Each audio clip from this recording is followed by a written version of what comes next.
Hello Capricorn, thank you for joining me for your monthly forecast for November for the Sun or the Ascendant. This month begins with the Sun in a part of your horoscope which is brilliant for networking with others.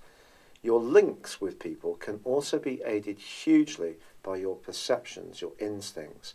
So it's not just about the physical contacts you have in groups or around causes that are dear to you, or even about your highest hopes and wishes. It's about how you feed your ideas into this, and your instincts can be so richly enhanced by a marvellous new moon, which begins on the 7th, which provides a backdrop for the following month. It's really saying to you, listen to your hunches. They really can be accurate. The problem is, though, Capricorn, is that your hunches can be compromised in a different way by the more subconscious side of your nature. We all have one. Why do we have dreams which seem to be so bizarre? And when we try to pick through them, sometimes we can make sense of what the root of them is, and other times we just can't. Our subconscious is so rich. And your subconscious could play a big role this month, particularly from the 9th to the 19th, and then in the last week of this month. Because unfortunately you may encounter somebody who hasn't necessarily got your best interests at heart, could feed you information which is not necessarily true. There could be a little bit of an aura of suspicion moving around. If this sounds challenging, I really apologise. It's just what the planets are giving your sign. Now this aspect is being played out for everyone. It's just going to work in different ways. So I think for you, you're just going to be hypersensitive. You're usually someone who's hugely practical in the way you approach life, very grounded, very wise.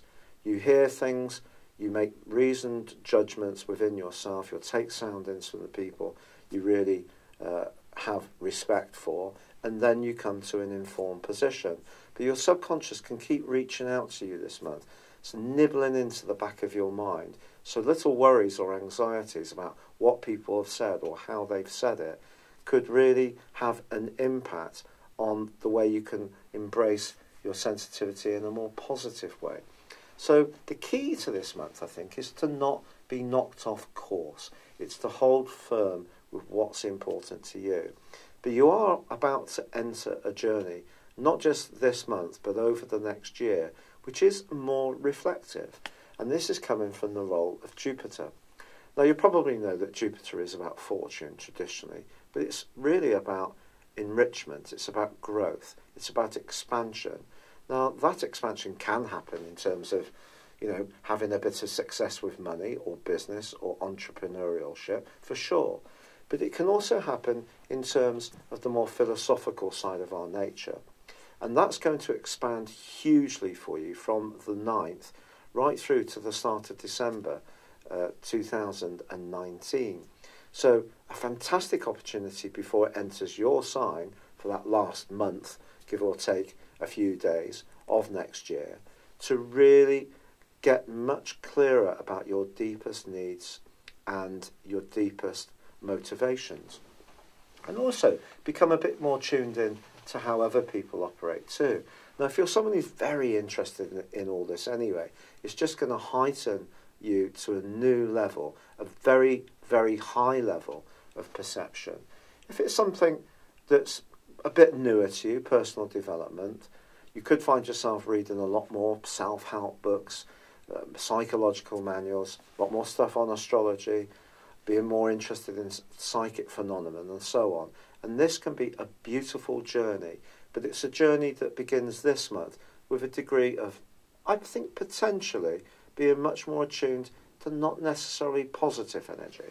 So if you've got someone around you who tends to be a bit of a draining friend, someone who's always having a bit of a whinge about what's going on for them, but not very concerned about how you are, someone like that can become a much more cloying influence, and you may feel that you need to reinforce your boundaries and spend time with the people who are more mutual, who are more attentive to the more sensitive side of your needs, as well as being more open to you being supportive of them. So you're looking for a more spiritual interaction this month.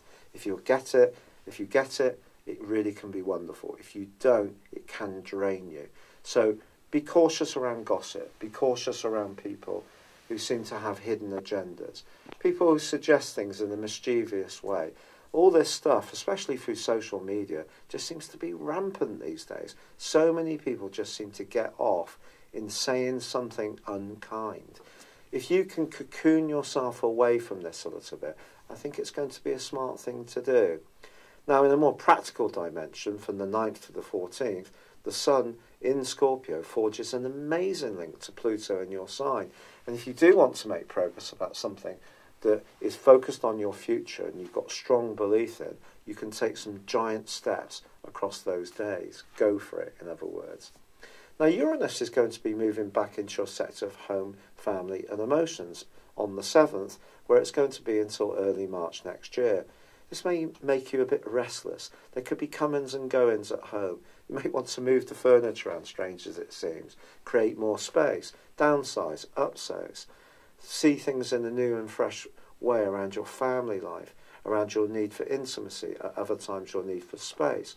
All these things are going to be re-emphasised again in a way that they were strongly so from 2011 full time and for 5 months of 2010. Now next year, in March, from the 5th, once Uranus moves back into your sector of creativity, passions and love, you can go on to a more outgoing mode. But this month, Uranus is broadly in opposition with Venus. Now, Venus is the planet of charm, and it's reverted back into the sign of Libra at the start of this month and continues its retrograde until mid-month, which could be a bit awkward. You could encounter someone in a professional situation and feel that you're being utterly diplomatic and gracious to their needs, and they might not kind of get it. Or it could be that you're trying to be very encouraging to someone and they don't get where you're coming from. I think for all of us, Venus says don't try too hard. But because of its opposition to Uranus, I think generally around relationships, your need to balance what you give and get is going to be emphasised.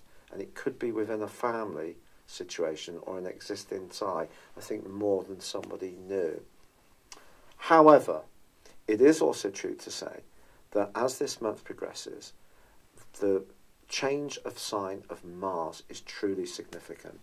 Mars has been locked away in your sector of resources for all but 1 month since the middle of May.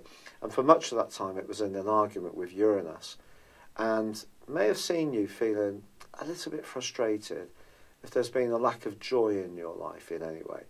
Well, Mars moving into Pisces at the middle of this month for 6 weeks, I think is wonderful, especially for the Christmas and festive celebrations, because it's going to make you more outgoing, more interactive with people, despite this sensitive energy that's building up in your scope towards the end of this month, which really manifests itself once the Sun moves on the 22nd into Sagittarius, joining up with Jupiter and the retreating Mercury, and that retrograde begins on the 17th. But what happens is Mars then clashes with the Sun, and also the full moon on the 24th. And I think this potential for stuff to come out into the open, maybe you've held a confidence for a long time and then somebody else is going to blurt out about it. Or maybe you'll be tempted to share something with someone. I'd be cautious.